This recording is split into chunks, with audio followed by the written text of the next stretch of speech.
After Sonic Adventure 2, Sega's hardware branch would close down, as Sega would become a third-party video games developer. With the discontinuation of Sega consoles, Sonic and other Sega characters were now free to roam the other games consoles in the market. So this meant that a new age for Sonic was ahead. So, could Sonic the Hedgehog dominate every single games console? We're going to be finding out by looking at 3 Sonic games today: Sonic Heroes, Shadow the Hedgehog, and Sonic the Hedgehog 2006. Starting with Sonic Heroes. As far as 3D Sonic games go, I think Sonic Heroes might have the biggest reputation of them all. From what I've heard, there's definitely a resounding fondness for this game, among not so much Sonic fans, but people whose very first experience with Sonic was this game, given that people that hadn't previously owned Sega consoles could now play Sonic. I can kind of understand that, because one great thing I can say about Sonic Heroes is it certainly makes an impression. Part of Sega's mandate with Sonic Heroes was for a Sonic the Hedgehog renaissance. They wanted to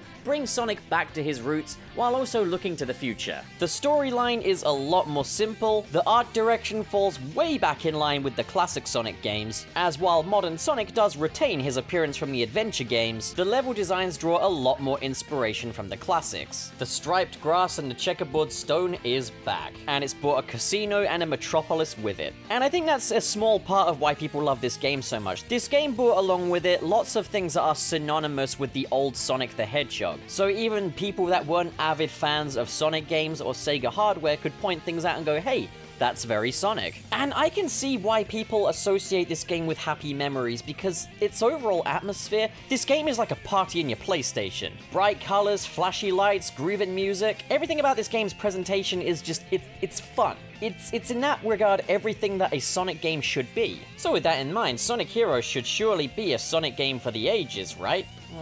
Well, I wish it were more simple than that. Literally, I wish this game were more simple. So the premise of the story this time is that Sonic is given a 3-day ultimatum to stop Eggman from conquering the world. So he teams up with Tails and Knuckles and gives chase. So we're not drawing anything from Sonic the Hedgehog's history or learning any new lessons about this world like the adventure games. It is again a much more straightforward story. Now another thing, there's no treasure hunting levels this time, and there's no mech levels this time. There's no cumbersome Amy Rose levels where you're running away from a robot. There's no Big the Cat fishing. It's all much more straightforward this time around. But there is a catch.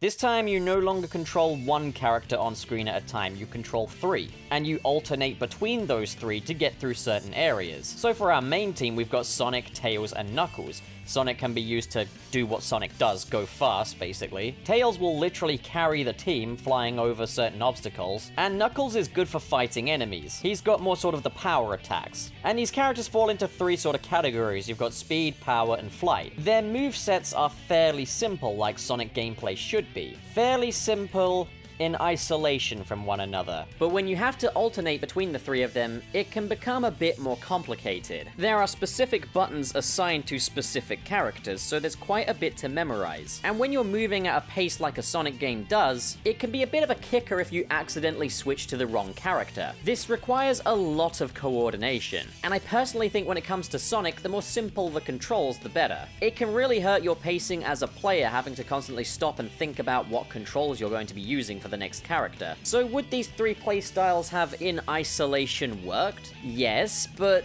not very well either. Sonic's top speed has been upped quite significantly, but his slowdown speed has not, which makes him feel very slippery to control. And again, we've got another 2 playstyles kind of working against each other a little bit here, because in a Sonic game, it's all about forward momentum, moving as fast as you can. But there's a lot that gets in the way of it that breaks it with the power character, Knuckles. Because to make Knuckles really worthwhile, the enemies have been given health bars, and oftentimes a wall behind them so that you cannot progress to the next section of the stage until those enemies are defeated. This is a real pace breaker, and for that reason, Sonic Heroes doesn't really have a fluid pace to it. As for the level designs, they really look nice, but I just wish they played better. We return to the multiple act structure, and I had some fun in Seaside Hill. I thought Grand Metropolis was okay, but I really didn't like the Casino Pinball level. You have almost no control over that. And it doesn't get much better afterwards because Rail Canyon. Rail jumping in this game is damn near impossible. Now, like the two previous 3D Sonic games, this is not restricted to just one story either. I really praised Sonic Adventure 2 for streamlining things to just 2 stories that contain multiple characters, and completing those in order to get the final story. Here, there are 4 stories to complete to get to the final one. Oh boy, they are not going to have an easy time justifying the existence of this one. So there's Team Dark. So Rouge the Bat returns as the flight character, a clone of Shadow the Hedgehog trying to uncover the mystery of his own existence, and a rogue Eggman's robot, E123 Omega, who's going against his programming to stop his master. Also, if you think I made a mistake in calling him an Eggman's robot, well, that's just what they referred to in this game. Regardless as to whether or not it makes any grammatical sense or not. And the gameplay is overall exactly the same as Team Sonic's story, just with 3 different characters. They both got the same moveset. Team Dark acts as more of a hard difficulty for this game. They don't really have levels devoted to them as such. It's the same overall levels, it's just slightly tweaked. The third team is Team Rose, which consists of Amy Rose, obviously, Big the Cat, and Cream the Rabbit. And they're all looking for someone who is special to them. And Amy Rose is just in pursuit of Sonic because she's got a mad pash for him. Now, one thing that can be said about this game that is an upgrade from the Adventure series is that Amy Rose and Big the Cat, there is some enjoyment to be had with them.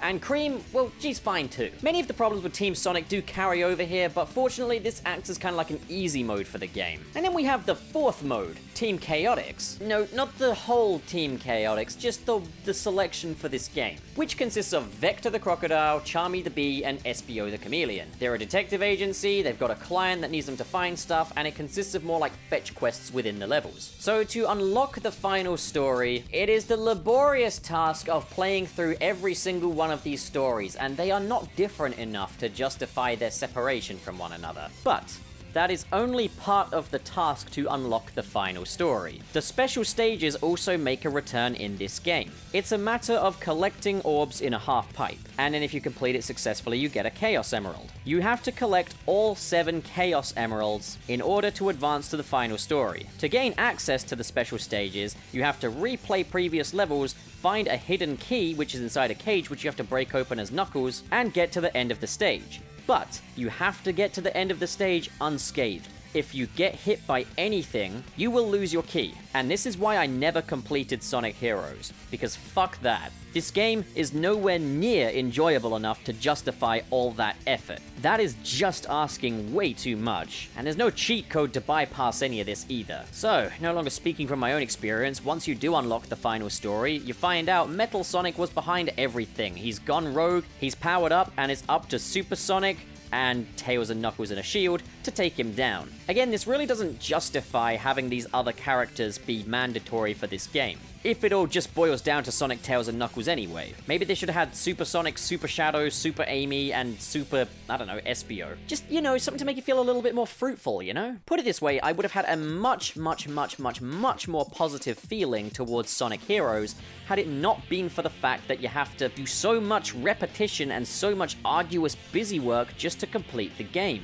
If they'd made it so that you just have to complete Sonic and maybe, I don't know, one of the other 4 stories, and scrap the Chaos Emerald aspect, while it certainly wouldn't live up to the previous 2 3D Sonic games, it would at least be something favorable, you know, but at this point I just can't recommend it. I'm sure Sonic Heroes is fun once you've completed it and you go back and you revisit your favorite levels, no obligations. I'm sure a lot of people were really happy once they completed this game and could just go back and play it at their own leisure. But to actually progress in this thing is a pain in the ass. And for that reason, Sonic Heroes is definitely one of my least favorite Sonic games. Definitely the least favorite one I've done in this series so far. Moving on. Shadow the Hedgehog. At the time this game was announced, everybody was wondering if it was a parody. So much for a return to Sonic's roots, I guess. I mean, okay, on a positive note, this game feels much more like it's in line with the 2 Sonic Adventure games, as it revisits a lot of that story. It kind of seeks out answers to why is Shadow still alive, who is he now? It is much more of that sort of ilk. This interpretation of Shadow is a little bit different to the one we had in Sonic Adventure 2, though, as this is a gun-wielding, vehicle-driving Shadow the Hedgehog, who also lightly curses sometimes. I think Sega were aware that their previous fan base was growing up and they wanted to make something to accommodate for them. But I think we're all in agreement that that doesn't really work out.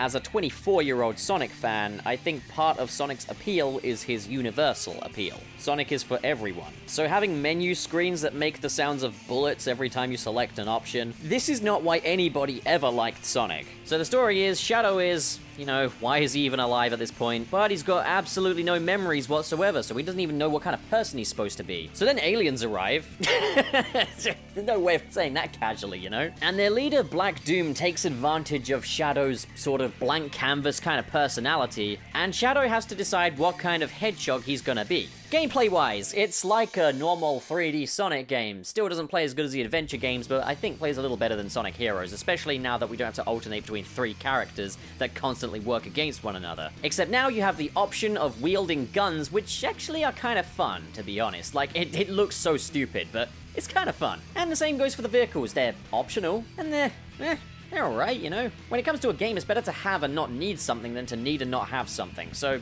it's inoffensive as far as I'm concerned. I mean, why the fuck would Shadow the Hedgehog have a vehicle in the first place? God damn it! Sorry, don't mind me, I'm just deciding what kind of path this review is gonna take. So unlike previous Sonic games, rather than having stories that you gotta complete, Shadow the Hedgehog instead has paths. Yes, what kind of hedgehog Shadow turns out to be is totally dependent on you. In the levels, you'll be paid a visit by 2 characters, one of which will be a villain, the other of which will be a hero such as Sonic. And it'll usually go something along the lines of the Eye of Black Doom telling you kill all of the soldiers trying to defend the Earth from the aliens, or Sonic saying kill all of the aliens that are trying to invade the Earth. And thus the player has 2 objectives. You can either kill every good guy on screen, or kill every bad guy on screen. Imagine that, a Sonic game where you can kill all the good guys. And whether or not you complete these objectives will determine the kind of path your story takes. Now if you don't want to bother with those objectives and just want to play it like, you know, a Sonic game is supposed to be played, you can ignore that completely. You can ignore the objectives and just, you know, A to B. And that will set you on the neutral path. Now, because how you play this game affects the kind of direction the story takes,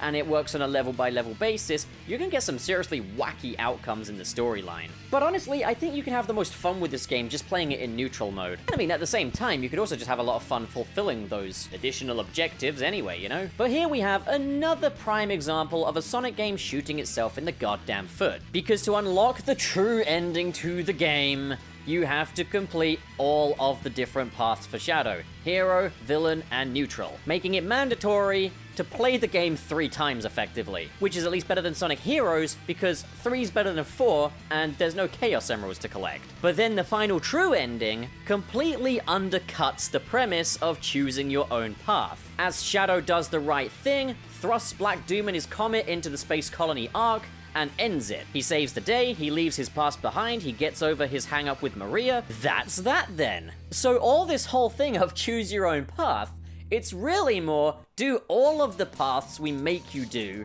and then you're a hero. What the fuck? As for the technical aspects, the level design is better than it was in Sonic Heroes. The music's definitely worse, except for the vocal tracks, which are actually fantastic. Just the in-game music this time is a bit of a wash. But one thing I noticed with both Sonic Heroes and Shadow the Hedgehog is they're both on upgraded hardware from the Sega Dreamcast. So why do these games look comparatively worse than the 2 Sonic Adventure games? Seriously, Sonic Heroes was definitely a graphical downgrade, but in terms of the art direction, that bolstered things up quite a bit, but Shadow the Hedgehog doesn't really have that on its side. Also, there's a new voice cast in this one, but I'm not gonna go into that. Shadow the Hedgehog is basically just, it's a wash. I wouldn't blame any Sonic fan at this time for being a bit fed up of things by now. Yes, it's only 2 games that haven't been as good as previous ones, but it's been quite a sharp decline. So the next game after this was Sonic the Hedgehog 2006. Now look, I'm not gonna go through the whole, oh, would Sega go on to correct the course for the next one, because it's common knowledge at this point. This game has been put through the meat grinder as far as YouTube is concerned. So I'm gonna do my best to make my perspective of Sonic the Hedgehog 2006 a bit unique. So with, at that time, next-gen hardware, boasting realistic graphics, and that being what the demand in the game market was for, Sega went forward and made a realistic Sonic game. And in terms of gameplay, they wanted to return to form with the Sonic Adventure series. So the story of Sonic 06 is that, oh god, the princess of the kingdom of Soliana is the key to Armageddon. She has sealed within her the flames of disaster, the flame of the sun god Iblis. And if the Princess Elise ever cries,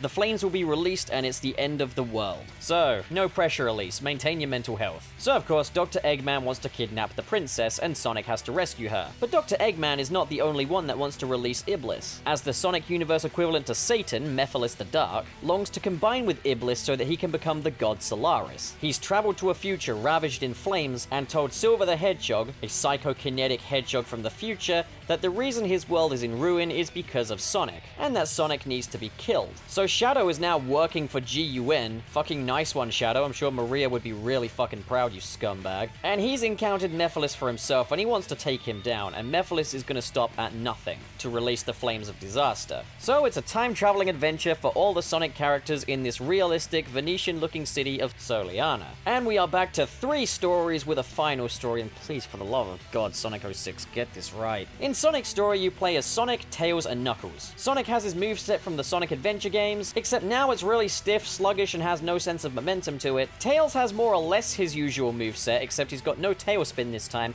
and that's been replaced with dummy ring bombs, which scatter fake rings everywhere that make ring sounds. And I'm not even sure if the game knows which rings are the fake ones and which ones are the real ones, because I could swear I've picked up some fake rings before. Also, Tails is really, really, really slow now. Like, slower than your average video game character. And then you've got Knuckles, who can do his usual Knuckles stuff. He can climb, he can punch, he can glide, he can get stuck to walls now. Okay, that's a glitch. What do these 3 characters have in common? They all feel like shit. Well, at least compared to previous Sonic games. Which ones? Basically all of them. And yes, the game is full of glitches, and sometimes the solution to a problem where you get stuck is just something you would never think of. For example, when the orca whale is chasing you in Wave Ocean, the best thing to do is not navigate around the rocks, but to just let go of the controller entirely. If you even so much as touch the joystick while that orca is chasing you, you're dead. And that's a big running theme with Sonic the Hedgehog 2006. If you know how to play the game, you can have quite a bit of fun.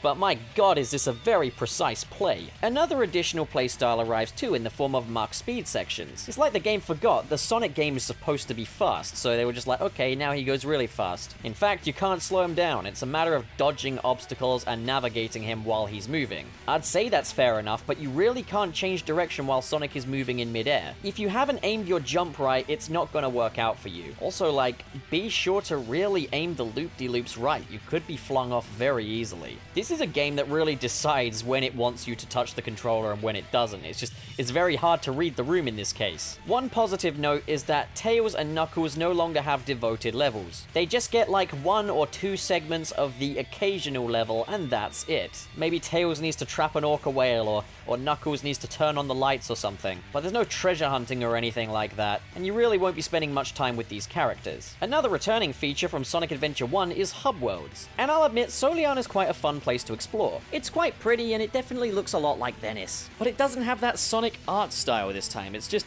realistic grey brick, which makes Sonic and his friends just look a bit strange amongst this scenery. It doesn't help that the character models for Sonic and friends all look kinda Play-Doh-y looking in this game. They also move like Muppets. As a matter of fact, there are 3 hub worlds. There's one with a very, very, very wide stretch of grass, which is kind of excruciating to get across as Sonic, because even Sonic in this game is pretty slow. I think it's the slowest Sonic has ever been in a mainline Sonic game. You don't realize it as much in levels because they're laden with speed boosters, and the environments tend to be quite confined, but when you get this large grassy patch, like, man. There are other abilities Sonic can get in the form of gems, which one of them can allow him to go super fast, but then he keeps bashing into stuff, and that's not fun either. Also, I shouldn't need a gem for Sonic to move fast, come on. There is also downtown Soliana, which is basically a generic city. There are missions you can do within these towns as well, which are all really, really stupid, such as finding out who the real police captain is and rescuing Pele, the beloved dog.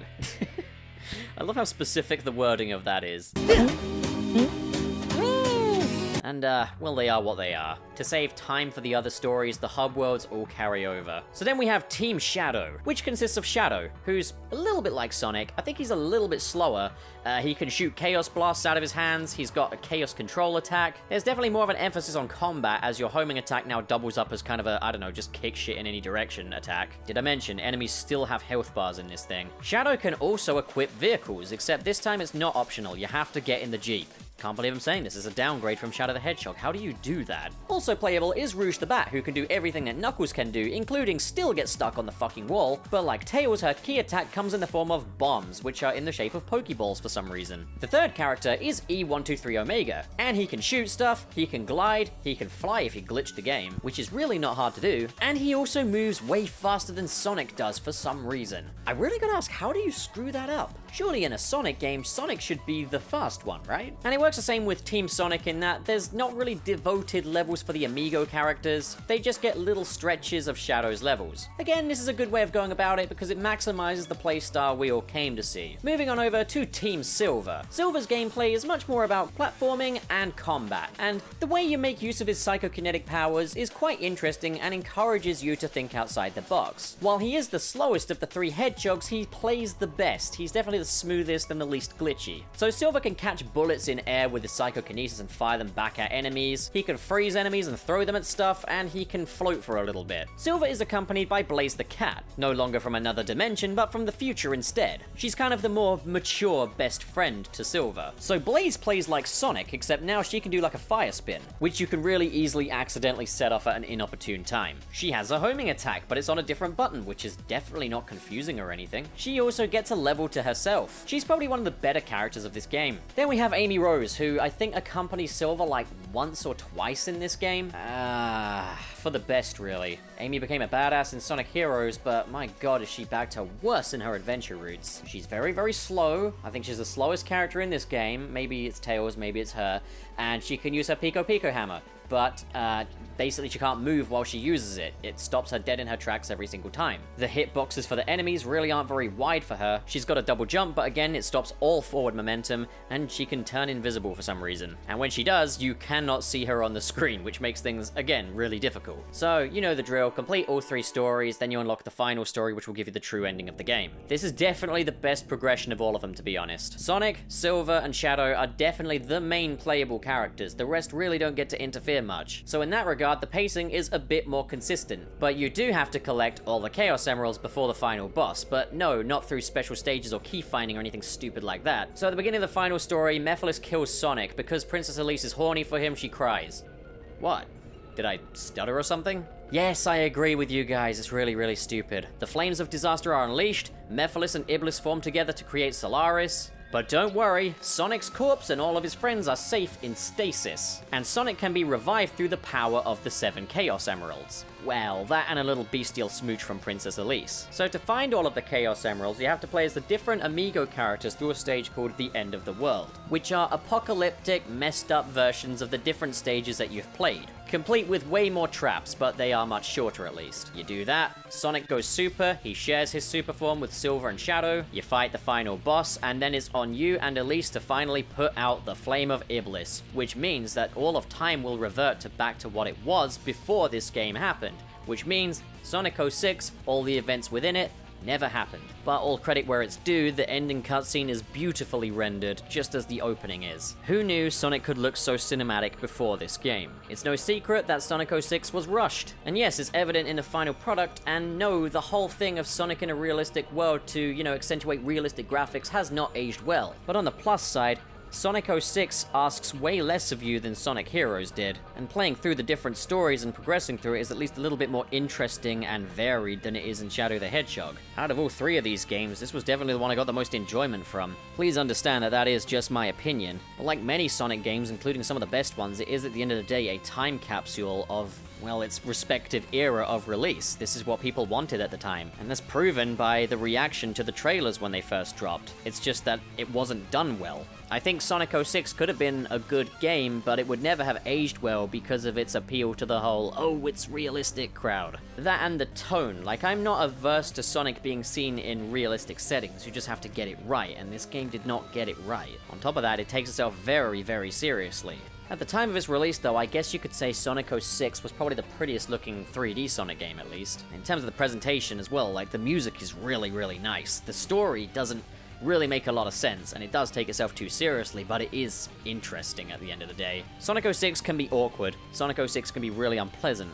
but if you know how to play it, you can have fun with it. On a technical level, it's definitely not up to Sonic Heroes and Shadow the Hedgehog, but on an enjoyment level, I definitely had a better experience with this one than I did the other two. Oh, the comment section of this one is going to be rough. I think when all is said and done, when you look at replayability, like once you completed the game, the inclination to go back to previous levels and just replay them for fun, I think you're going to get a better experience out of Sonic Heroes and maybe even Shadow the Hedgehog than you would Sonic the Hedgehog 2006, but for like a first-time playthrough, way more fun was had with Sonic 06. So that'll be my hill to die on. Next time, we're gonna take a little detour. We're gonna do the Sonic 4 saga. So yeah, Sonic 4.